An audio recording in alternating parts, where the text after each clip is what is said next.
Good morning बच्चों। B R school के इस यूट्यूब चैनल पर आप सभी का स्वागत है। तो देखो, आज हमें पढ़ना है पर्यावरण का शुद्धिकरण। यानी हमने देखा था कि किस प्रकार से सूक्ष्म जीवों के द्वारा वैक्सीन तैयार की जाती है और मिट्टी की उर्वरकता में वृद्धि करने के लिए भी सूक्ष्म जीवों का उपयोग किया जाता है। और आगे हम देखेंगे पर्यावरण का शुद्धिकरण। देखो, आपने विद्यालय के माली को देखने के पश्चात पहले बच्चों और दूसरे विद्यार्थियों ने घरों और बगीचों से पत्तियां एवं फल सब्जियों का कचरा एकत्र करके उसके निपटान के लिए बनाए गए खड्डों में डाला।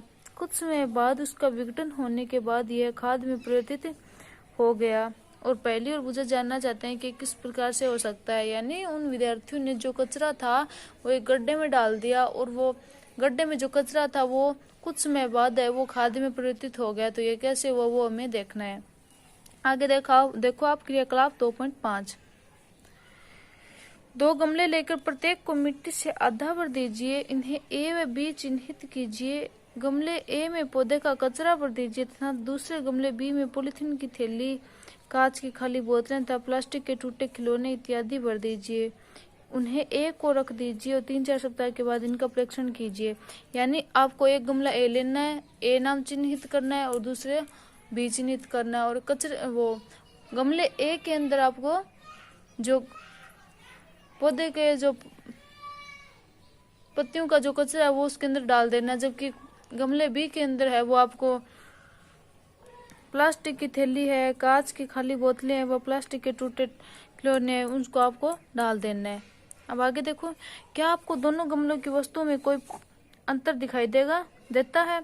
यदि हाँ तो क्या अंतर परिलक्षित होता है? आप देखेंगे कि गमला ए के पादप अपशिष्ट का अपघटन हो गया। और यह कैसे हुआ?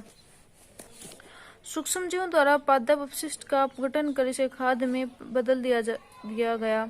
इस प्रक्रिया में इसे यानी सूक्ष्म जीवों के द्वारा जो कचरा है उनका खाद में परिवर्तित कर दिया। यानी खाद में परिवर्तित हो गया जो कचरा है वो। इस प्रक्रिया में बने पोषक पौधों द्वारा पुनः उपयोग किए जाते हैं। क्या आपने ध्यान दिया है कि गमला बी के पॉलीथीन की थैली, कांच की खाली बोतलें तथा खिलौने के टूटे हुए टुकड़ों में इस प्रकार का परिवर्तन नहीं हुआ है। सूक्ष्म जीव उन पर क्रिया करके खाद में परिवर्तित नहीं कर सकते, यानी वो खाद में परिवर्तित नहीं हुए। आप अक्सर बड़ी मात्रा में मृत जीवों को सड़ते हुए पादप व कभी कभी सड़ते हुए जंतुओं के रूप में देखते हैं। आप देखते हैं कि कुछ समय बाद वह विलुप्त हो जाते हैं। इसका मुख्य कारण यह है कि सूक्ष्म जीव मृत जैविक अपशिष्ट का अपघटन करके उन्हें सरल पदार्थों में परिवर्तित कर देते हैं।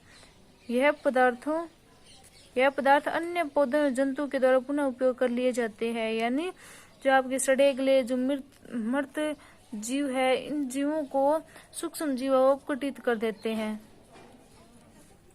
उन्हें सरल पदार्थों में परिवर्तित कर देते हैं।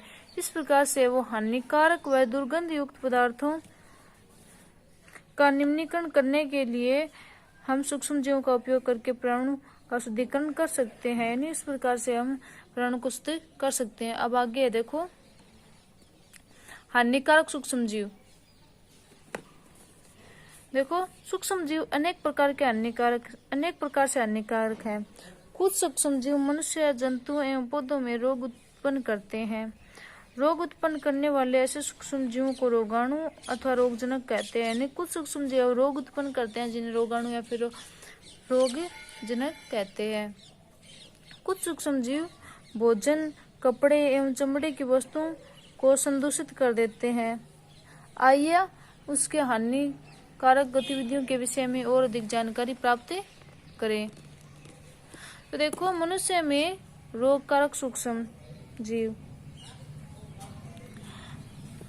मनुष्य में रोग उत्पन्न करने वाले सूक्ष्म जीव श्वास द्वारा, पेयजल एवं भोजन द्वारा हमारे शरीर में प्रवेश करते हैं। यानी मनुष्य में जो रोग उत्पन्न करने वाले जो सूक्ष्म जीव या तो वो श्वास के द्वारा या फिर वो पीने योग्य जो जल है उनके द्वारा या फिर भोजन के द्वारा हमारे शरीर में प्रवेश कर जाते हैं।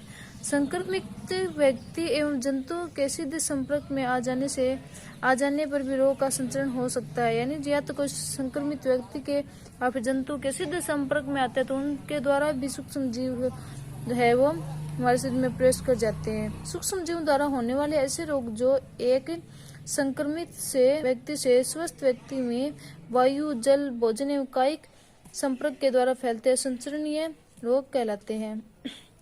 इस प्रकार के रोगों के कुछ उदाहरण हैं जैसे हैजा, सामान्य जुकाम, सर्दी जुकाम, चिकन पॉक्स एवं क्षय रोग। ये इनके उदाहरण है। यानी ये रोग है वो सूक्ष्म जीवों के द्वारा फैलते हैं। जब जुकाम से पीड़ित कोई व्यक्ति छींकता है तो सूक्ष्म बूंदों के साथ हजारों रोगकारक वायरस या फिर विषाणु भी वायरस वायु में आ जाते हैं। यह वायरस श्वास के साथ ली जाने वाली वायु के साथ शरीर में प्रवेश कर जाते हैं। यानी जब कोई व्यक्ति छींकता है तो उसके जो छोटी छोटी बूंदों के साथ है वो रोगकारक वायु में आ जाते हैं और ये श्वास के द्वारा है वो हमारे शरीर के अंदर प्रवेश कर जाते हैं। इस प्रकार से वो सूक्ष्म जीव हमारे शरीर में रोगकारक का काम करते हैं। और आगे हम देखेंगे कल। आज के लिए इतना ही, धन्यवाद।